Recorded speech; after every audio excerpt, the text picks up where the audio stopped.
Pemirsa, Anda menyaksikan Breaking News CNBC Indonesia bersama saya Dina Gurning. Kementerian Koordinator Bidang Perekonomian menggelar konferensi pers terkait dengan perkembangan isu perekonomian terkini. Langsung saja kita bergabung ke Gedung Kemenko Perekonomian Jakarta untuk mengikuti perkembangannya. Yang kita lihat tentu yang terkait dengan logistik, supply chain, dan juga kepentingan di Selat Hormuz. Kita tahu Selat Hormuz penting terutama untuk jalur minyak dan 30% perdagangan minyak ada di sana. Tapi kita juga tahu ada pangkalan Amerika di sana, di Qatar. Jadi tentu ini secara geopolitik relatif belum ada apa-apa. Jadi tentu kalau belum ada apa-apa ya kita juga tenang-tenang saja. Lanjut. Kalau kita lihat kepercayaan investor terhadap ketahanan ekonomi Indonesia baik. Pertumbuhan ekonomi kita yang 2024 5% diperkirakan 5,1%, dan sedangkan pertumbuhan global di tahun ini diperkirakan 3,2. Jadi Indonesia jauh di atas perkembangan ekonomi global, dan ekonomi global diperkirakan flatten tetap, sedangkan Indonesia 5,1 di tahun 2025. Dan juga negara berkembang pun rata-rata emerging countries di 4,2. Nah, kemarin beberapa rating sudah mengeluarkan ratingnya. Moody kita outlook-nya stable di BAA2.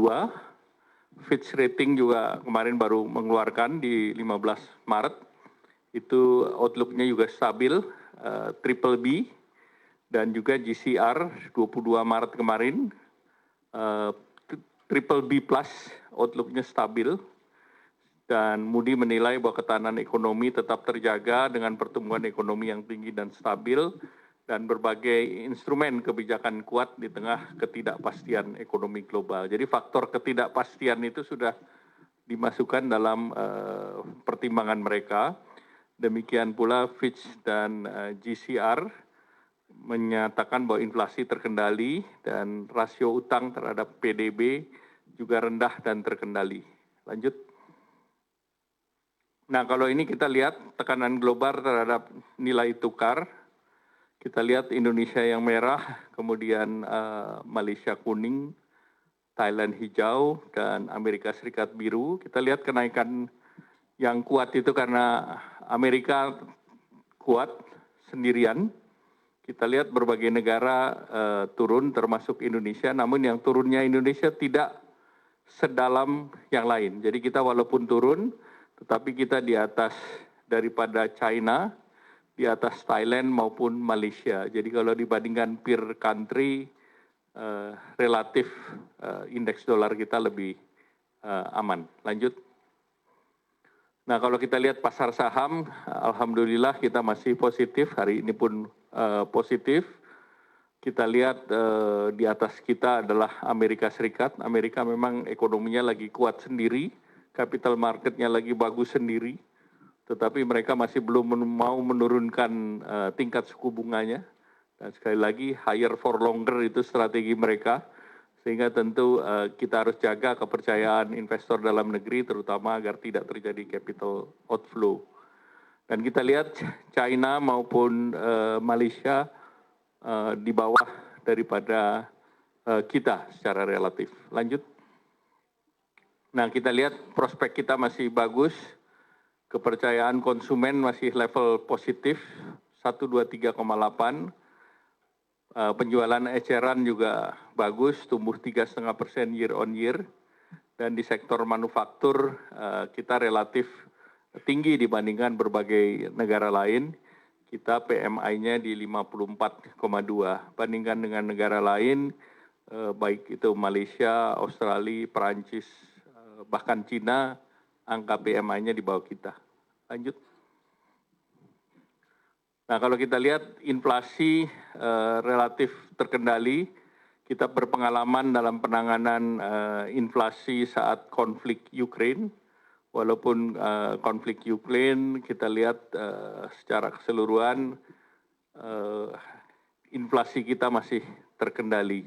Tertinggi efek perang Ukraina-Rusia itu di 5,95, namun kita sekarang sudah relatif masuk di dalam range yang 22,5% plus 1%. Memang yang kita bergejolak adalah pangan tapi penyebabnya adalah El Nino. Jadi sekali lagi pangan itu penyebabnya El Nino di bulan Juli sampai dengan Februari Maret ini. Namun kalau kita lihat pasca Lebaran baik harga beras maupun minyak goreng sudah mulai flatten. Demikian pula cabai rawit dan cabai merah pun turun. Jadi ini inflasi yang tidak tergantung kepada konflik di Timur Tengah. Ini inflasi dari faktor dalam negeri dan pengaruh dari El Nino kemarin. Lanjut. Nah ini kebijakan yang dilakukan, beberapa media akan menanyakan bagaimana kita menangani inflasi.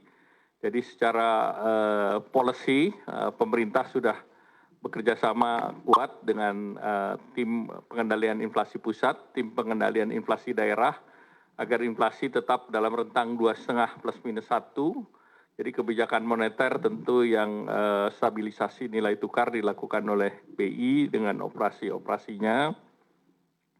Kemudian operasi moneter terhadap sekuritas rupiah. BI punya banyak instrumen. Kemudian fiskal tentu pemerintah optimalisasi APBN, APBD yang selama penanganan COVID kemarin itu juga menjadi shock absorber. Karena hit waktu Ukraine COVID itu hit yang paling tinggi dalam beberapa tahun terakhir.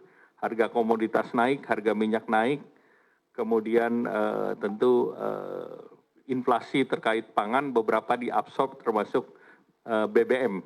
Yang walaupun kita ada penyesuaian di tahun 2022.